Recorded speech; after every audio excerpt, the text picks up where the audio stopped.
আছে? দেখেন, আজকে হচ্ছে মেনলি হচ্ছে বিশ্বকর্মা পুজো। তো বিশ্বকর্মা পুজোর জন্য আমরা হাতি পুজো করে থাকি। বিশ্বকর্মা বাহন হাতি, সেই জন্য আমরা কিন্তু বিশ্বকর্মা পুজোর জন্য হাতি পুজো করে থাকি। তো আমরা গরুমারা যে ন্যাশনাল পার্কের অধীনস্থ যতগুলো হাতি আছে আমাদের পোষা হাতি, তো সব হাতিদের আজকে পুজো করা হয়। ব্রাহ্মণ দিয়ে আমরা পূজা করি, যাতে সারা বছর আমরা ভালোভাবে কাজ করতে পারি, ওদের নিয়ে ভালোভাবে থাকতে পারি।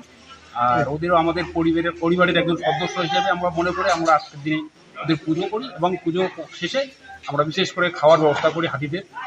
বলছি যে আজকে এই পিলখানাতে কতগুলো হাতির পুজো? এই দিনখানে 10খানা হাতি আছে। কি কি আজকে বিশেষ খাবার রয়েছে? আজকে বিশেষ খাওয়ার আখ আছে, গুড় আছে, কলা আছে, বিভিন্ন ধরনের ফল আছে, এগুলো খাওয়ানো হয়। এবং সকালবেলাকে স্নান করানো হয়েছে নাকি? সকালবেলা স্নান করানো হলো, স্নানের পরে আঁকানো হলো চক দিয়ে, সাজানোর পরে তেল দেওয়া হলো, সাজানোর পরে পুজো হলো, পুজোর পরে এখন খাওয়ানো হলো।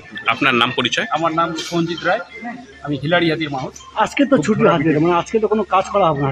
আজকে ছুটির দিনে হাতিদের কাজ করানো হয় না। যদি বিশেষ প্রয়োজন পড়ে তাহলে আমাদের কাজ করাইতে হবেই। ন্যাশনাল পার্ক রক্ষার স্বার্থে আমাদের আজকের দিনেও প্রয়োজন পড়লে আমরা কাজে মুক্ত করতেই পারি।